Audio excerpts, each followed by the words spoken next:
बिस्मिल्लाहिर्रहमानिर्रहीम। अस्सलाम वालेकुम डियर स्टूडेंट्स। बेटे मैं उम्मीद करता हूँ आप तमाम लोग खैर आफियत से होंगे। आज के हमारे इस प्रैक्टिकल के अंदर हम लोग बेटे डिस्कस करेंगे शुगर बीट के हवाले से, इसकी डिगिंग के हवाले से, इसकी थोड़ी सी बहुत ये क्रॉप कैसी है, इसकी शुगर कंटेंट्स कितने होते हैं, इसका थोड़ा सा जो इस क्रॉप की पोस्ट हार्वेस्ट मैनेजमेंट है वो कैसे की जाती है और ये किन इलाकों में ग्रो की जा सकती है। इसके लिए जो बेसिकली इसकी पोस्ट हार्वेस्ट के अंदर जो इश्यूज आते हैं वो कौन कौन से हैं।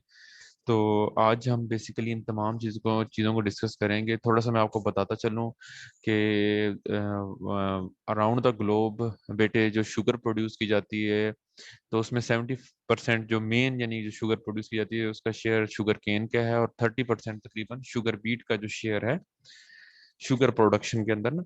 तो अगर हम शुगर बीट की थोड़ा सा बात करें तो बेसिकली हमने आज जो चीज़ें देखनी हैं तो इसकी बेसिकली इसकी फैमिली क्या है, इसके बाद प्रोडक्ट्स क्या हैं, किस कैसी सॉइल में लग सकती है, इसकी बेसिकली डिगिंग कैसे होती है। तो इसके कुछ जो इश्यूज हैं उनको हम लोग डिस्कस करेंगे। शुगर बीट के बारे में मैं आपको बताता चलूँ। आपको ये क्रॉप के बारे में बताने का मकसद ये था कि शुगर बीट बेटे एक ऐसी फसल है जो कलराठे यानी शोर ज़्यादा रकबे जिन्हें हम साल्ट अफेक्टेड सॉइल्स कहते हैं वहाँ बहुत अच्छा परफॉर्म करती है। जितना आप देखें हमारे मुल्क के अंदर इतनी बैरन एरियाज जो साल्ट की वजह से बैरन जमीनें पड़ी हैं वहाँ हम शुगर बीट लगा सकते हैं। दूसरा बेनिफिट क्या है इस क्रॉप का कि हम इसको इस फसल को हम ये जो है ये ड्राउट टोलरेंट क्रॉप है। सैनिटाइजर लेके आना। ये ड्राउट टॉलरेंट क्रॉप है। तो बेसिकली जो ये क्रॉप है इसके लिए यानी कि जो पानी की रिक्वायरमेंट है इसकी कम है। ठीक है, वो इलाके जो ड्राउट प्रोन एरियाज हैं जहाँ नहरी पानी कम अवेलेबल है तो वहाँ भी हम इस फसल को काश्त कर सकते हैं। मगर अनफॉर्चुनेटली अभी आपके जहन में क्वेश्चन आएगा कि सर फिर इसकी इस क्रॉप के ऊपर हमारे मुल्क में इतना काम क्यों नहीं हो रहा। वो बेसिकली इसका जो इश्यूज वही हम आज डिस्कस करेंगे कि क्यों पाकिस्तान में फिल वक्त ये इतनी नहीं लग रही है। अगर मैं थोड़ा सा आपको बताता चलूं कि जो शुगर केन से हम शुगर प्रोड्यूस कर रहे हैं उसकी पर यूनिट एरिया जो हमारी आपको पता है पानी जो यूज हो रहा है वो शुगर केन जो हमारी जो फसल है कमाद जिससे गन्ना उसकी वाटर रिक्वायरमेंट बहुत ज्यादा है। उसका जो डेल्टा वाटर है वो 72 है। यानी कि उसे उसे ये राइस की फसल से भी ज्यादा पानी लगाने पड़ते हैं। ठीक है, आपको पता है शुगर केन जो कमाद एक साल की फसल है। अब हमारे पास खोलो जो अब हमारे पास बेटे जो अवेलेबल है इन प्रेजेंट कंडीशन के अंदर जो हमारे पास इन प्रेजेंट कंडीशन के अंदर चल रही हैं कि आपको पता है कि वाटर अवेलेबिलिटी कम है। नहरें अक्सर सारा साल तकरीबन हमारी यानी कि 6 माह ज़्यादा इलाकों में ऐसी नहरें हैं जो 6 माह चलती हैं और कुछ इलाकों में ऐसी नहरें हैं जो साल चलती है मगर वो पूरा साल भी उनमें पानी नहीं होता। तो लोग क्या करते हैं फिर बस आप सिर्फ लग जाओ। ठीक है माजिद, माजिद केयर किया करो, ये लगा के रखा करो, केयर किया करो, सैनिटाइज करके रखा करो अपने आप। अच्छा अच्छा बेटे मैं आपको बता रहा था जो शुगर केन की जो वाटर रिक्वायरमेंट ज्यादा है तो फार्मर्स को क्या करना करना पड़ता है कि पानी की ओवर पंपिंग करनी पड़ती है। समझ आ रही है? जो वो ओवर पंप करते हैं तो अल्टीमेटली वो क्या होता है कि वो जब हम ग्राउंड वाटर ओवर पंप करेंगे जो साल्ट्स होंगे पानी के वो भी साथ आ जाएंगे। समझ आ रही है?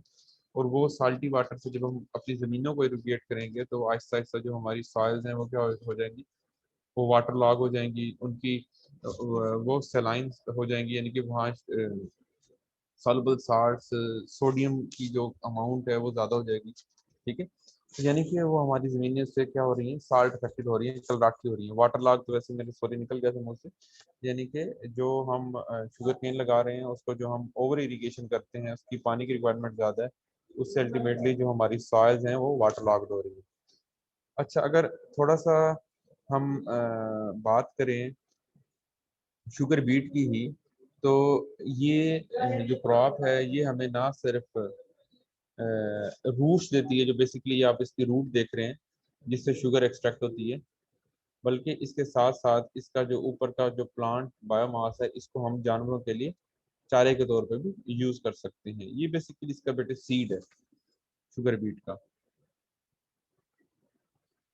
अच्छा, अगर हम शुगर बीट की बात करें तो शुगर बीट के जो इसके बाय प्रोडक्ट्स हैं उसमें शुगर तो निकलती है। ये बेसिकली इसकी प्रोसेसिंग की एक फ्लो चार्ट है। तो ये देखिए, इसका क्रशिंग हो रही है, स्लाइसिंग हो रही है शुगर बीट की। ठीक है, उसके बाद फिर ये जब इसको क्रश किया जाएगा, जूस निकलेगा, फिर उसको बॉयल किया जाएगा। ठीक है, उसको प्योरीफाई किया जाएगा। जब वो क्लियर जूस हो जाएगा बिल्कुल उसकी, यानी कि जो जो उससे जो रेजिड्यूज जो भी पल्प शल्प होगी रिमूव कर दिए, क्लियर जूस होगा। ठीक है, तो उसको फिर बॉयल किया जाएगा और उसको एंड में इसकी फिर क्रिस्टलाइजेशन हो जाएगी तो शुगर बन जाएगी। बीट टॉप्स अवेलेबल होती हैं, बीट बीट पल्प अवेलेबल होती है, जो हम जानवरों को भी यूज करवा सकते हैं for the purpose of as a concentrate. ठीक है, इसके साथ मोलेसिस अवेलेबल होता है। ठीक है, मोलेसिस की बेटे आपको पता है कि फर्मेंटेशन, मोलेसिस की फर्मेंटेशन करके तो उसको उससे एथेनॉल भी बनाया जाता है। ठीक है, इसके अलावा जो मोलेसिस है वो ये जो आपकी हमारा लाइफ स्टॉक फीड है। ठीक है, ये जो वंडा वगैरह बनता है पोल्ट्री का या लाइफ स्टॉक का या फिश जो फीड बनता है उसके अंदर भी ये मोलेसिस यूज होते हैं।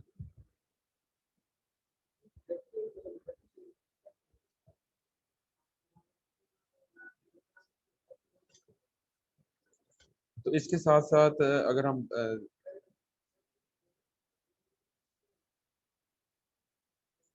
देखें कि जो जो शुगर बीट है,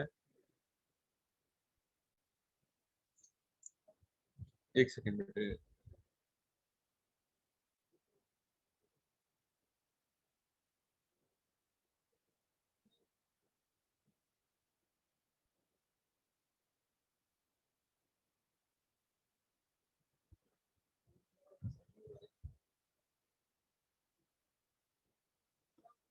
अच्छा इसके अंदर अगर हम बात करें तो शुगर जो एक्सट्रैक्ट की जाती है, ठीक है, तो वो फिर यूज होती है आपकी फार्मास्यूटिकल इंडस्ट्री में जाती है।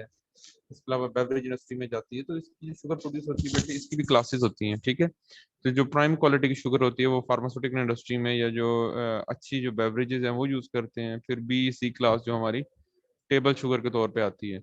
तो ये जो इसकी बी टॉप्स लेफ्ट होती हैं आफ्टर हार्वेस्टिंग, वो फिर ये लाइफ स्टॉक उसको यूज करता है एज ए फॉडर। तो इसकी जो पल्प है इसको ड्राई किया जाता है।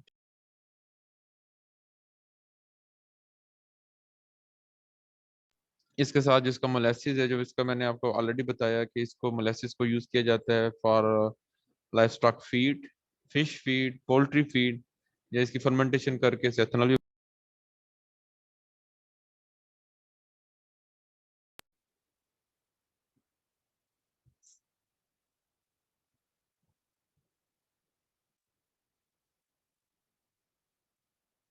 बेटे एक सेकंड होल्ड,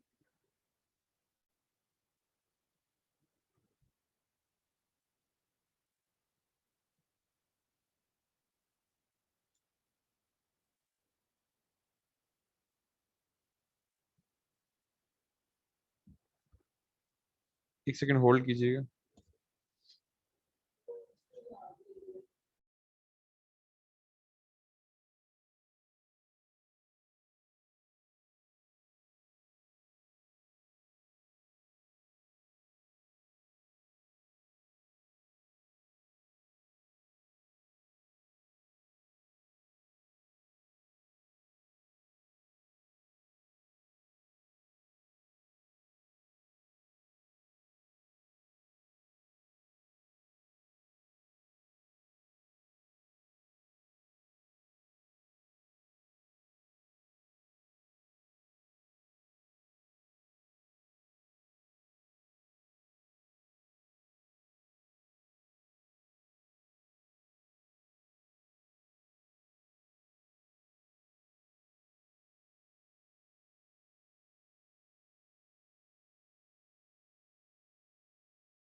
बाद में मैं जब करवा दूं फिर ये वाला क्या कर ना ये दे ही देना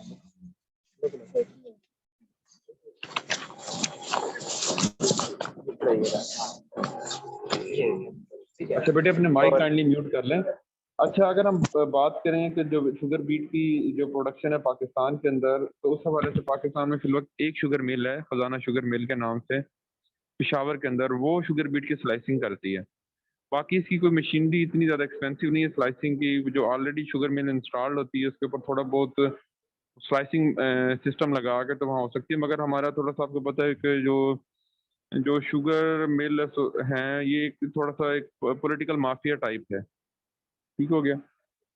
और वो प्रेफर करते हैं शुगर केन को, क्योंकि शुगर बीट बेटे थोड़ा सा पड़ी रहे ना थोड़ी देर तक, तो वो उसके ना यानी कि ये गल सड़ जाती है, इसके शुगर कंटेंट्स कम हो जाते हैं, ठीक है। तो इस वजह से वो प्रेफर करते हैं शुगर केन की को फॉर प्रोसेसिंग इनटू शुगर। तो इसकी ये कुछ डिजीज़ के बारे में है, तो ये इतना करने की ज़रूरत नहीं है। वीड्स को इसमें कंट्रोल करेंगे शुगर बीट को, अल्टीमेटली हम अच्छी औसत हासिल करेंगे, ठीक है। तो बेसिकली जो इसके डिगर्स और इसके हार्वेस्टर्स अवेलेबल हैं, ठीक है, ये आप पिक्चर में देख सकते हैं। तो ये वैसे हमारे मुल्क में आपको पता है कि सर्दियों के मौसम में लगाई जाती है शुगर बीट ना, गंदम के साथ लगती है और फिर अप्रैल और मार्च में ये हार्वेस्ट हो जाती है। तो इसको हार्वेस्टिंग के बाद इसके अगर हम इसको फटाफट हमें पहुंचाना होता है इंडस्ट्री के अंदर ना, ताकि विद इन 24 आवर 48 आवर, ताकि इसकी जो है जो क्वालिटी है वो ख़राब ना हो, ठीक है। वहाँ इंडस्ट्री में जब ये जाती है तो सबसे पहले इसकी क्लीनिंग होती है, इसकी जो रूट्स होती हैं उनको हाई प्रेशर जो यानी कि पानी के तेज़ प्रेशर के साथ उनको साफ़ किया जाता है। बेसिकली जो शुगर बीट होती है इसमें जो शुगर कंटेंट होते हैं 16% होते हैं, ठीक है। थोड़ा सा डिगिंग का ये इसके हार्वेस्टर आप देख रहे हैं। तो शुगर बीट जो रूट्स हैं वो तकरीबन 40 टन पर हेक्टेयर हम हार्वेस्ट करते हैं। शुगर बीट टॉस वो 25 से 30 टन पर हेक्टेयर हार्वेस्ट होती हैं।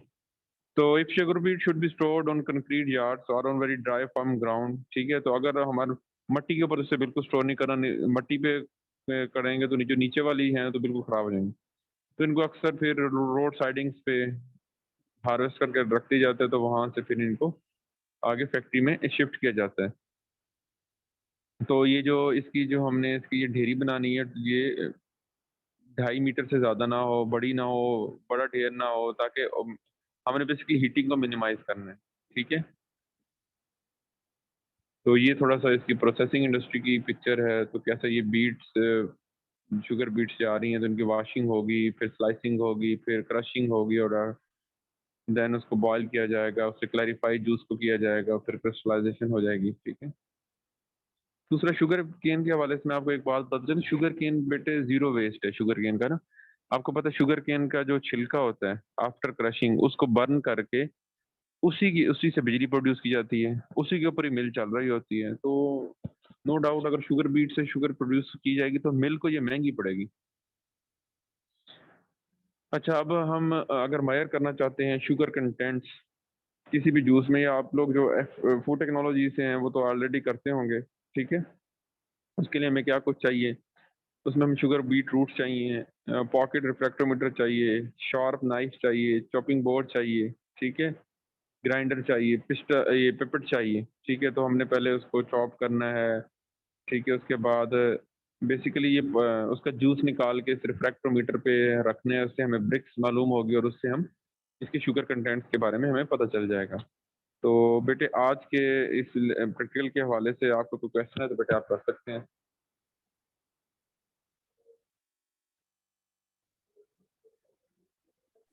सर ये इसका एक्सपेंस भी ज्यादा है शुगर बीट का शुगर केन से? नहीं बेटे फार्मर को तो एक्सपेंसिव नहीं है, क्योंकि इसकी फर्टिलाइजर रिक्वायरमेंट भी कम है। ये इसका जो ग्रोथ साइकिल है वो भी छोटा है। इसके अलावा ये इतनी वाटर लविंग क्रॉप नहीं है। आपको पता है अब जो फार्मर्स शुगर केन लगाते हैं, अगर नहरी पानी इतना अवेलेबल नहीं तो उन्हें ट्यूबवेल का पानी लगाना पड़ता है और काफी वो एक्सपेंसिव पड़ता है। सर ये फिर इंडस्ट्रियल साइड पे महंगा पड़ता होगा? हाँ उधर महंगा पड़ता है, क्योंकि शुगर केन का जो होता है ना, जो उसका छिलका वगैरह होता है उसको बर्न करके फिर शुगर मिलें ना बिजली प्रोड्यूस करती हैं, तो ना सिर्फ क्रशिंग सीजन के दौरान शुगर मिल अपनी खुद जो इलेक्ट्रिसिटी की रिक्वायरमेंट पूरी कर रही होती है, बल्कि ये हमारे वापडा ग्रिड को भी वो इलेक्ट्रिसिटी सेल आउट कर रहे होते हैं क्रशिंग सीजन के दौरान। तो सर ये सिर्फ पाकिस्तान में सिर्फ एक ही अब इंडस्ट्री है जिस इसके लिए? हाँ, फिल वक्त एक ही बेट इंडस्ट्री है, इसको नो डाउट ये एक ज़रूरत है कि ये जो इंडस्ट्री को कन्विंस किया जा सके वो इस टाइम। आपको पता है ना, हमारी ज़्यादातर इंडस्ट्री तो पॉलिटिकल बैक्ड है, शुगर इंडस्ट्री। तो वो आपने पहले भी कुछ पिछले साल भी काफ़ी सारी खबरें सुनी हैं कि वो हुकूमत से भी सब्सिडी लेते रहे हैं, बाहर भी भेजते रहे हैं, इधर भी रेट बढ़ाते रहे हैं, तो काफ़ी सारे इश्यूज हैं। थोड़ा सा शुगर इंडस्ट्री के ऊपर अगर आप नज़र डालें ना, तो जिन लोगों ने शुगर मिल्स लगाई थी 1998 में, फॉर एग्जांपल एक शुगर मिल लगी, मैं नाम नहीं लूँगा, और वो बैंक से यानी कि लीज के ऊपर वो शुगर मिल लगी, तो इन 2005 उनकी अपनी ज़ाती 7 शुगर मिल्स थी। समझ आ रही? जो पहली शुगर मिल लगी थी वो बैंक से लोन लेके लगाई गई थी। तो ये फिर ऐसा ही बेटे एक बिजनेस है। तो no doubt in long run हमारे पास जो शुगर बीट से चीनी प्रोड्यूस होगी वो ज़्यादा सस्टेनेबल भी होगी। हमारी जो ज़मीनें हैं जो ग्राउंड वाटर से इरिगेट हो के शोरज़दा हो रही हैं वो भी नहीं होंगी, और दूसरा जो बैरन एरियाज पड़े हैं उन पे भी हम ये क्रॉप लगा सकते हैं और उनको प्रोडक्टिव लैंड में कन्वर्ट कर सकते हैं। जी सर, ओके। हाँ जी बेटे, किसी और स्टूडेंट का क्वेश्चन है तो आप कर सकते हैं।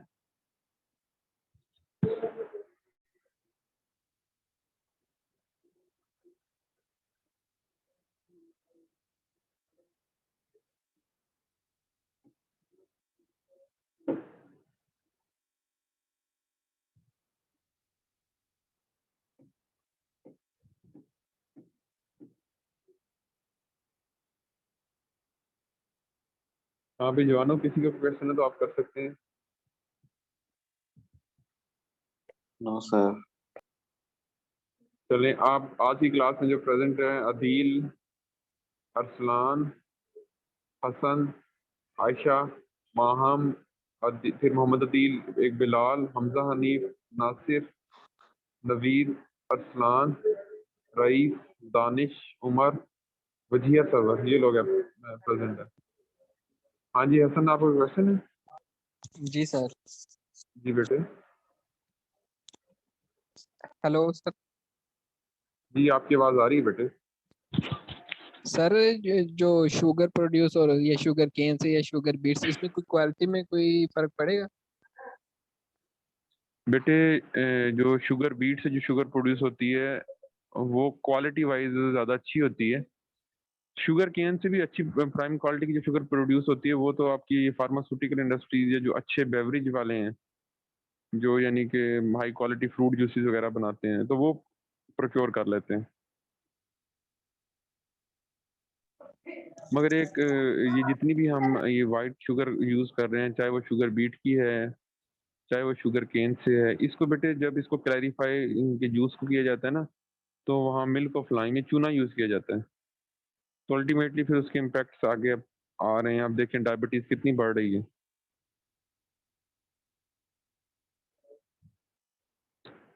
ठीक है, जी ये जो सर। हाँ, क्लैरिफिकेशन के लिए वो मैल उतारने के लिए ना जूस की, तो उसके अंदर फिर चूना इस्तेमाल किया जाता है, मिल्क ऑफ लाइन। उसके अल्टीमेटली उसके हेल्थ इम्पैक्ट्स कम्युनिटी के ऊपर आ रहे हैं। अगर आज से अगर हम अपने फोर फादर्स को देखें तो उनके अंदर ये डायबिटीज़ का इशू होता ही नहीं था, फैमिलीज के अंदर ही नहीं था। फिर जी पहले बिल्कुल। किसी एक को हुई, आपकी ग्रैंड मदर को हुई, फिर ऐसे आहिस्ता आहिस्ता अब तो हर फैमिली के अंदर आई थिंक ये डायबिटीज़ का इशू आया हुआ है।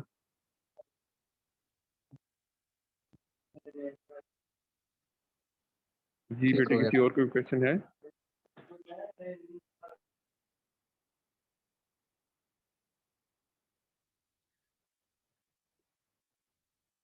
हाँ जी बेटे, किसी का कोई क्वेश्चन है?